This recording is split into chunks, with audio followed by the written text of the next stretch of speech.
নমস্কার বন্ধুরা, আপনাদের স্বাগত জানাই। আমি চম্পা কিচেন থেকে বলছি। আপনারা কেমন আছেন? ভালো আছেন, সুস্থ থাকবেন, ভালো থাকবেন।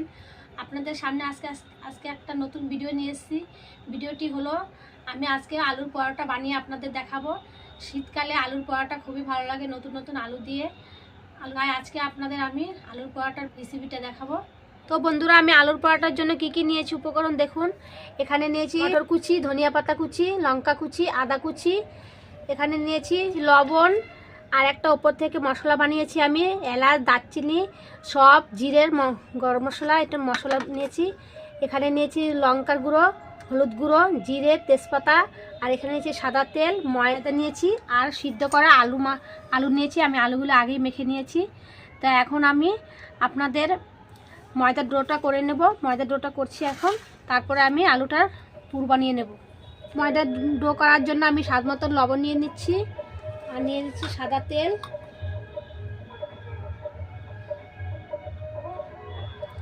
এখন আমি ভালো করে তেলটা আর লবণটা মিশিয়ে নেব ময়দার সাথে।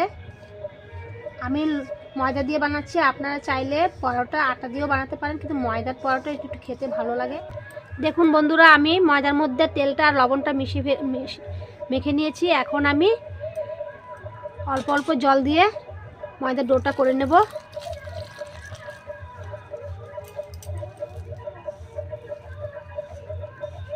ময়দার ডোটা হয়ে গেছে, দেখুন একটু হাতে লেগে নেই। হাতে লাগা না থাকলে মনে করবেন আর ময়দার ডোটা খুব ভালো হয়েছে। এখন আমার ময়দার ডোটা হয়ে গেছে। আমি এখন ডোটার উপর একটু হালকা সাদা তেল দিয়ে মেখে 10 মিনিট চাপা দিয়ে ঢেকে রাখবো।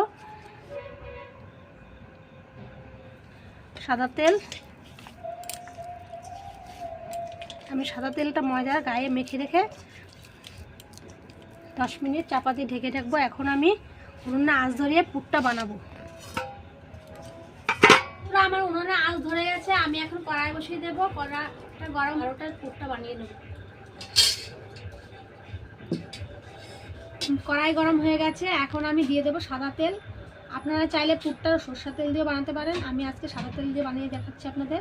গরম হয়ে গেছে, আমি দিয়ে দেবো তেজপাতা, দিয়ে দেবো সাদা জিরে, দিয়ে দেবো আমি আদা কুচি, হলুদ দিয়ে দেবো। আদা কুচিতে তেল ছিটতে হবে না। এখন আমি দিয়ে দেবো টমেটোর কুচি, দিয়ে দেবো লঙ্কা কুচি। টমেটোটা গলার জন্য আমি সামান্য পরিমাণ দিয়ে দেবো লবণ। এখন আমি টমেটোটা একটু নেড়ে চেড়ে গলিয়ে নেব।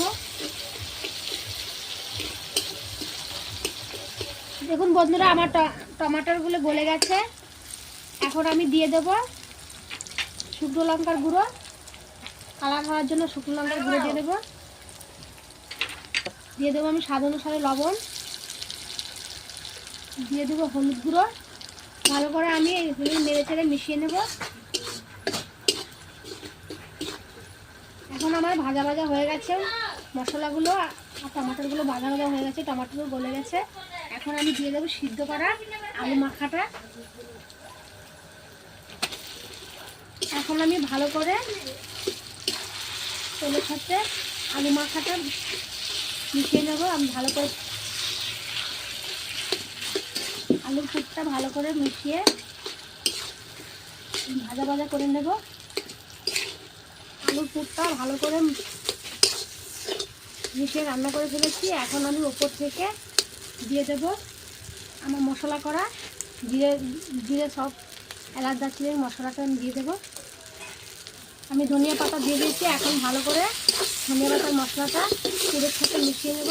আলাদা মশলাটা করে দিলে পুরটা ভালো হয়, সেন্ট আলাদা আসে, সেন্ট আসে ভালো। এর জন্য আমি আলাদা মশলাটা করে দিয়েছি, আর অন্য মশলা আমি দিইনি। এখন আমি পুরটার সাথে ভালো করে মিশিয়ে দিচ্ছি। তো বন্ধুরা, আমার আলুর পুরটা হয়ে গেছে। দেখুন কত সুন্দর কালার হয়েছে পুরটা। এখন আমি নামিয়ে ফেলবো। তো পুরটা আমি নামিয়ে ফেলছি। ওটা এখন আমি লেচি কেটে নেবো ঠান্ডা হতে হতে। আমার আটা ডোটা চাপা খুলে নিয়েছি। এখন আমি আটাটা একটু ভালো করে একটু মিশিয়ে নিচ্ছি। এই দেখুন কত সুন্দর নরম হয়েছে। এখন আমি লেচি কেটে নেব পরোটার জন্য। আমি এই সাইজে লেচিটি কেটে নিচ্ছি বন্ধুরা।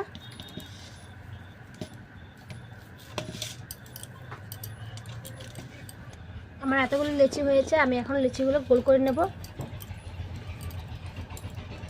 তো আমি পরোটার জন্য ময়দার লেচিটা আমি একটু গর্ত করে নেব পুর ভরার জন্য। এখন আমি পুর ভরে নেব। এখন আমি ভালো করে মুখটা বন্ধ করে দিয়েছি।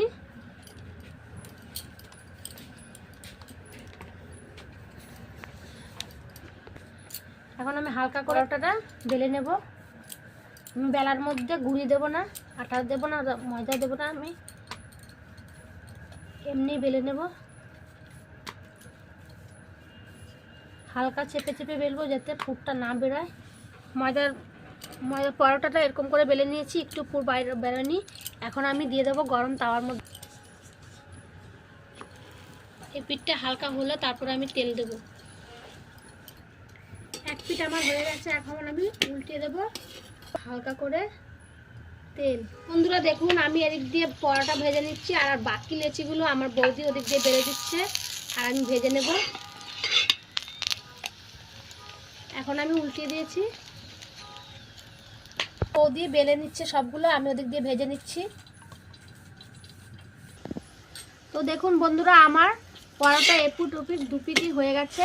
এই দেখুন কি সুন্দর হয়ে পরোটাগুলো ফুলছেও, পরোটা দুপিঠ হয়ে গেছে। এখন আমি নামিয়ে ফেলবো। এরকম করে সবগুলো আমি ভেজে ভেজে নেব। ওদিক দিয়ে তো আমার বৌদি বেলেই দিচ্ছে, আজকে আমি বেলছি না, একটাই বেলে আপনাদের দেখালাম। এখন আমি আর একটা দিয়ে দিয়েছি। এরকমভাবে যেটা ওরকমভাবে বানিয়েছি, নিচের পিঠটা একটু হলে তারপর আমি উল্টিয়ে তেলটা দেব। তো বন্ধুরা, এই পিঠটা আমার হালকা হয়ে গেছে। এখন আমি দিয়ে দেব সাদা তেল। আপনারা যেরকম তেল খাবেন সেরকমভাবে তেল দিয়ে ভাজবেন, আমি একটু বেশি তেল দিয়ে ভাজছি। পিঠটা উল্টিয়ে দেব। এরকমভাবে আলুর পরোটা বানালে একদম নরম তুলতুলে হবে। বাড়িতে যদি বুড়ো বুড়ো মানুষ থাকে ওরাও খেতে পারবে, করা হবে না। দেখুন আমার এপিঠ ওপিঠ দুপিঠই হয়ে গেছে। এখন আমি নামিয়ে ফেলবো। এরকমভাবে সবগুলো আমি পরোটা এক এক করে ভেজে নেব। দেখুন আমি পরোটাগুলো যে বানাচ্ছি, যে আমার বৌদি বেলে দিচ্ছে, একটু কিন্তু বেরোয়নি। পরোটার পুরটা বেরোলে ভালো হবে না পরোটাটা। এই দেখুন পুর কিন্তু একটু বেরোয়নি। আমি এখন দিয়ে দেব সাদা তেল। তেলটা একটু বেশি দিয়ে ভাজলে পরোটাটা ভালো হয়। আর আমার হয়ে গেছে, প্রায় পরোটা হয়েই গেছে, আর 4-5টা রয়েছে। তো দেখুন বন্ধুরা, আমি এরকম লাল লাল করে ভাজছি, এরকম লাল লাল করে আপনারা ভাজবেন। পরোটা লাল লাল করে ভাজলে খেতেও ভালো লাগবে। আর অল্প আঁচ দিয়ে আপনারা ভাজবেন, বেশি কড়া আঁচ দেবেন না। বেশি কড়া আঁচ দিলে পরোটাটা পুড়ে যাবে আর ভিতরে কাঁচা থেকে যাবে। এখন আমি নামিয়ে ফেলছি। আমার পরোটা হয়ে গেছে, সবগুলো ভাজা হয়ে গেছে। এই দেখুন লাল লাল করে ভেজে ফেলেছি। এখন আমি নামিয়ে ফেলবো। আপনাদের একটা আমি পরোটা ভেঙে দেখাচ্ছি এরকম। তো দেখুন বন্ধুরা, আমি একটা পরোটা ভেঙে দেখাচ্ছি ভেতরটা। এই দেখুন পরোটার গায়ে পুর ভরা আছে। এরকম করে আপনারা বাড়িতে পরোটা বানাবেন, সকাল বিকাল পরোটা খেতে খুবই ভালো। বানানো যদি ভালো লেগে থাকে তাহলে অবশ্যই আমার চ্যানেলটি সাবস্ক্রাইব করবেন, শেয়ার করবেন। আর আপনারা নিত্য নতুন রেসিপি দেখার জন্য অনেক অনেক ধন্যবাদ। নমস্কার।